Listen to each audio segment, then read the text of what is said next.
என்னுடைய போர்ட்ஃபோலியோ பங்கு தொகுப்பின் செயல்பாடு 2024ல எப்படி இருந்தது, வருடா வருடம் என்னுடைய பங்கு தொகுப்பினுடைய பர்ஃபார்மன்ஸை நான் எப்படி ட்ராக் பண்றேன், அதை எதனுடன் நான் கம்பேர் பண்ணி பார்க்கறேன், என்னெல்லாம் சேர்த்தேன், என்னெல்லாம் விளக்கினேன், இது எல்லாத்தையும் இந்த காணொலியில பார்க்க போறோம். வணக்கம், இது அபிஸ் சேனல். இப்ப நம்மளுடைய காணொலிகள் தொடர்ந்து போறதுக்கு நீங்க ஊக்குவிக்கணும் அப்படின்னு நினைச்சீங்கன்னா நம்மளுடைய சேனல்ல மெம்பர்ஷிப் ஒன்று இருக்கு. ஜாயின் அப்படிங்கிற பட்டனை கிளிக் பண்ணி நீங்க சேர்ந்துக்கலாம்.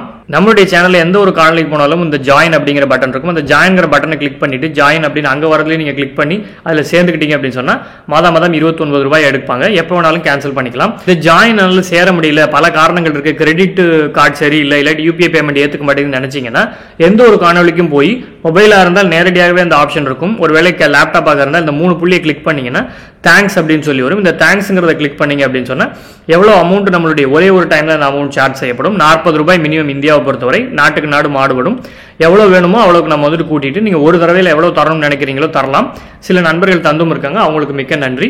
இந்த 2 வகைகள்ல நம்மளுடைய சேனல் நீங்க ஊக்குவிக்கணும் அப்படின்னு நினைச்சீங்கன்னா நீங்க உங்களால செய்ய முடியும். 2023 முடிவில் 2024 தொடக்கத்துல பாத்தீங்க அப்படின்னு சொன்னா என்னிடம் 15 பங்குகள் இருந்தது, நிப்டி பீஸ் சேர்த்து.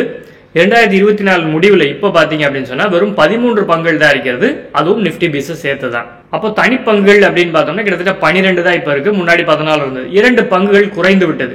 எதை நான் விலக்கினேன், எதை நான் சேர்த்தேன். 2023ல நிப்டி 22 விழுக்காடு ரிட்டர்ன் கொடுத்திருக்கிறது. என்னுடைய பங்கு தொகுப்பு வெறும் 16 விழுக்காடு தான் கொடுத்தது. அதற்கான காரணம் என்ன அப்படிங்கிறது எனக்கு தெரியும். அதனால நான் அதை ஏத்துக்கிட்டேன், அதை எதிர்பார்த்து தான் நான் இருந்தேன். சரி, இவ்வளவு கொடுத்துருக்கு, இவ்வளவு ஏறி இருக்கு அப்படிங்கறது எப்படி நான் ட்ராக் பண்றேன் அப்படின்னு பாத்தீங்கன்னா நான் மிகவும் எளிதான ஒரு முறையை பயன்படுத்துறேன். என்ன அப்படின்னு பாத்தீங்கன்னா ஆண்டினுடைய இறுதியில இன்னைக்கு டிசம்பர் 31, 2023ல என்னுடைய பங்கு தொகுப்பில ஹோல்டிங்ஸா இருக்கக்கூடிய எல்லா பங்குகள் இன்னைக்கு என்ன விலையில இருக்கு, நான் எவ்வளவு எண்ணிக்கையில வாங்கினேன், அதனுடைய மொத்த மதிப்பு என்ன அப்படிங்கறத அப்படியே எடுத்து அடுத்த ஆண்டுல முதல்ல வாங்கின மாதிரி வச்சுப்பேன். பை அப்படின்னு சொல்லி மென்ஷன் பண்ணி இதையெல்லாம் இந்த ஆண்டினுடைய தொடக்கத்துல இந்த விலைக்கு நான் வாங்கியிருக்கேன், இவ்வளவு மதிப்புக்கு அப்படின்னு சொல்லி போட்டு வச்சுப்பேன். இது தொடக்கம். அதன் பிறகு பாத்தீங்கன்னா அந்த ஆண்டுல சிலதை வாங்குவேன், சிலதை விற்பேன், அதை எல்லாத்தையுமே ட்ராக் பண்ணிப்பேன். ஆண்டினுடைய முடிவில் என்னுடைய பங்கு தொகுப்புல ஹோல்டிங்ல எதெல்லாம் இருக்கிறதோ அதை அப்படியே எடுத்து அதே மாதிரி இப்ப நான் டிசம்பர் 2023 எப்படி பண்ணேன்னா அதே மாதிரி டிசம்பர் 2024 முடிவில் அதனுடைய விலை என்னன்னு வச்சுட்டு அதை விற்ற மாதிரி நான் அசியூம் பண்ணிப்பேன், நான் ஊகிச்சுப்பேன். அப்படி இருக்கும்பொழுது இதனுடைய மொத்தத்துல பாத்தீங்க அப்படின்னு சொன்னா என்னெல்லாம் நான் வாங்கினேன், ஆண்டினுடைய தொடக்கத்துல எவ்வளவு வச்சிருந்தேன், இது ஒரு டினாமினேட்டர். எவ்வளவுலாம் வித்தேன், இப்போ அதனுடைய மதிப்பு என்ன, இது நியூமரேட்டரா இருக்கும். ஸோ அப்படிங்கும்போது எதை வித்தேன், இப்போ அதனுடைய விலை என்ன, அதை எல்லாத்தையும் சேர்த்து அதை நம்ம வாங்கினேன் முதல்ல என்ன இருந்தேன் அப்படிங்கிறத வகுத்துட்டோம் அப்படின்னு சொன்னா என்னுடைய இந்த ஆண்டுக்கான வளர்ச்சி என்ன, ரிட்டர்ன் என்ன அப்படிங்கிறது தெளிவாக கிடைத்திரும். சில நேரங்களில் XIRR யூஸ் பண்ணி பார்ப்பேன். பட் அதை XIRR அப்படிங்கிறது ஒரு ஆண்டுக்குள்ள வரும்பொழுது சரியா இருக்காது. அப்படிங்கிறதுனால இந்த முறையை நான் ஆண்டுக்காண்டு அதனுடைய வளர்ச்சி என்ன அப்படிங்கிறத கணக்கிட்டு பார்க்கறதுக்காக பயன்படுத்திக்கிறேன். இதை நான் ஒவ்வொரு ஆண்டும் Nifty 50, Nifty small cap 50, Nifty mid cap 50 இதெல்லாம் ஒப்பிட்டு பார்ப்பேன். 2023 நான் சொன்ன மாதிரி என்னுடைய ரிட்டர்ன்ஸ் வெறும் 16%. அதற்கான காரணம் என்ன அப்படின்னு பாத்தீங்கன்னா அந்த நேரத்துல நான் வச்சிருந்ததுல பெரும்பாலும் கெமிக்கல் ஸ்டாக்ஸ் நிறைய இருந்தது. அவைகள் அதனுடைய அடி சுழற்சியில இருந்தது, அதாவது அதனுடைய மார்ஜின் மிகவும் குறைவான இடத்துல இருந்ததுனால நான் வச்சிருக்கிறது பெரும்பாலும் ஸ்மால் கேப்பா இருக்கிறதுனால அது அந்த நேரத்தில் வளராது அப்படிங்கிற எதிர்பார்ப்பு இருந்தது. அதை தாண்டி அதை பொறுத்து தான் நம்ம அதனுடைய வளர்ச்சி எதிர்பார்க்கணும் அப்படிங்கிற நினைப்பும் என்கிட்ட இருந்ததா செஞ்சது. 2024 நிப்டி பாத்தீங்க அப்படின்னு சொன்னா டிசம்பர் 31 மார்க்கெட் முடிஞ்ச பிறகுதான் இந்த காணொலியை நான் பதிவு செய்யறேன். அந்த நேரத்தில் பாத்தீங்கன்னா 8.8 கிட்டத்தட்ட ஒரு 9 விழுக்காடு வரைக்கும் அதனுடைய ரிட்டர்ன் கொடுத்திருக்கிறது. என்னுடைய போர்ட்ஃபோலியோ 20 விழுக்காடு ரிட்டர்ன் கொடுத்திருக்கிறது. 20 விழுக்காடு அப்படிங்கறதே குறைவுதான் அப்படின்னு சொல்லுவேன். ஏன்னா அது பாத்தீங்கன்னா டிசம்பருடைய தொடக்கத்துல அக்டோபர்ல இன்னும் நிப்டி இறங்கிட்டு இருந்த போது பாத்தீங்கன்னா 30-32 விழுக்காடு எல்லாம் போய் இடையில இந்த ஸ்மால் கேப் திரும்பவும் இந்த FI செல்லிங்னால விழுந்திருக்கிறதுனால 20 விழுக்காடு நிறைந்திருக்கு. என்னை பொறுத்தவரை ஆண்டாண்டுக்கு என்னுடைய போர்ட்ஃபோலியோ 14-26 விழுக்காடு வளர்ந்தாலே நான் மகிழ்வேன். ஏன் அப்படின்னு பாத்தீங்கன்னா 14ங்கிறது என்னுடைய குறைந்தபட்ச எதிர்பார்ப்பு. ஏன்னா 14 விழுக்காடு ஆண்டுக்காண்டு CAGR வளர்ந்தால்தான் அது 5 ஆண்டுகளில் இரட்டிப்பாகும். 26 விழுக்காடு வளர்ந்தால் 3 ஆண்டுகளில் இரட்டிப்பாகும். என்னுடைய எதிர்பார்ப்பு அவ்வளவுதான். அப்படிங்கிறதால எனக்கு அதுல எந்த விதமான கவலையும் இல்லை. இந்த ஆண்டினுடைய தொடக்கத்துல நான் வைத்திருந்த பங்குகள்ல முதல்ல ஜனவரியிலே விற்ற பங்கு பாத்தீங்கன்னா கில்லட். இந்த ஜில்லட் நான் எதற்காக வாங்கினேன், இது ஒரு ஸ்டெடி ஸ்டாக் அப்படிங்கிற அந்த ஒரு வகைக்காக வாங்கியிருந்தேன். அதனுடைய வளர்ச்சியும் அதனுடைய பிசினஸ் அதனுடைய ஃபியூச்சரும் எப்படி இருக்கு அப்படிங்கறத நான் ஒரு முடிவெடுத்து கொஞ்சம் கூடுதல் விலையில வாங்கியிருந்தேன். ஆனால் அதுல ஒரு தெளிவான பார்வை இல்லை அப்படின்னு எனக்கு பட்டதுனால நான் வித்துட்டேன். ஆனா வித்த பிறகு பாருங்க நான் 6600 ரூபாய்க்கு வந்துட்டு வாங்கியிருந்திருக்கேன், சாரி வித்திருந்திருக்கேன்.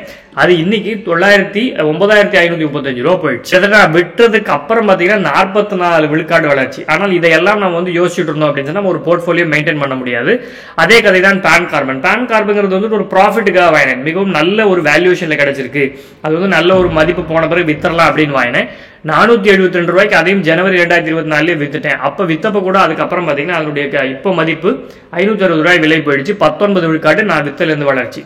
நான் செஞ்ச ஒரு விஷயம் என்னன்னா ட்ரைஜின்ங்கிற நிறுவனத்தையும் ப்ராஃபிட்டுக்காக வாங்கினேன், நல்ல பி ரேஷியோல கிடைச்சிட்டு இருந்துச்சு. அதனுடைய பெர்ஃபார்மன்ஸ் சரியா இல்லை அப்படிங்கிறதுனால 100 ரூபாய்க்கு வந்துட்டு 132 ரூபாய்க்கே வித்துட்டேன். நான் வித்த எல்லாமே வந்து லாபத்துல வித்தேன், குறைவான லாபத்துல வித்தேன். 106 ரூபாய் இன்னைக்கு போயிடுச்சு. நான் வித்ததுக்கு அப்புறம் அது 20 விழுக்காடு இறங்கிருச்சு.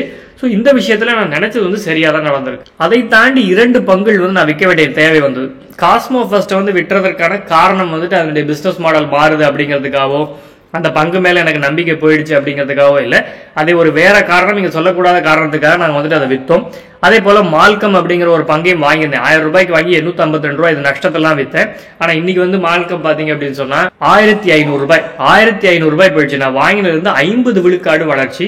ஆக்சுவலா இந்த 2 ஸ்டாக் காஸ்மோ ஃபர்ஸ்டும் மால்கம் வந்துட்டு வேற ஒரு முக்கியமான ஒரு காரணத்துக்காக விட்டுரும். இது வந்து எந்த விதமான பிசினஸ் சேஞ்சோ எந்த விதமான அப்ரோச் சேஞ்சோ இருக்கிறதுனால விற்கல. மற்றபடி பாத்தீங்க அப்படின்னு சொன்னா இந்த வருஷத்துல சில ஆவரேஜஸ் நடந்தது. HDFC பேங்க் கொஞ்சம் ஆவரேஜ் பண்ணேன், காஸ்மோ ஃபர்ஸ்ட் திரும்ப வாங்கினேன். ஏன்னா நான் சொன்னேன் வேற காரணத்துக்காக வித்தேன், திரும்ப வந்துட்டு ஜனவரி 18 வாங்கிட்டேன்.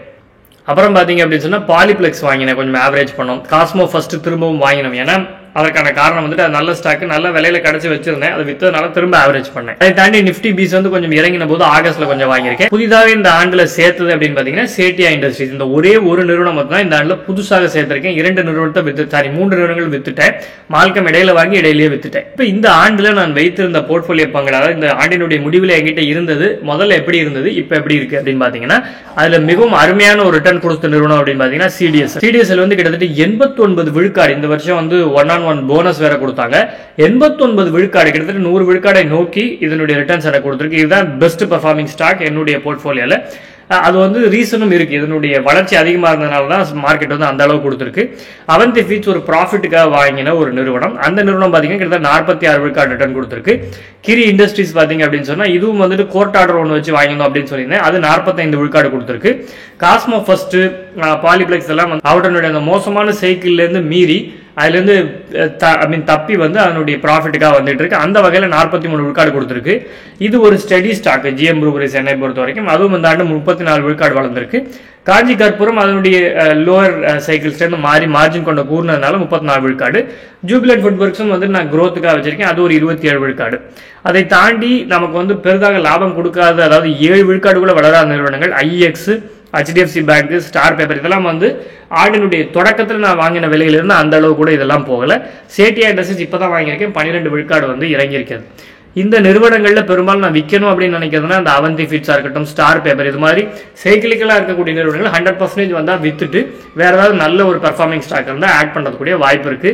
ஆனால் இப்போதைய நிலைக்கு எந்த விதமான பங்குமே எனக்கு சரியான விலைக்கு நல்ல ஒரு அப்ரோச்சபிள் ஸ்டாக்காக தெரியல.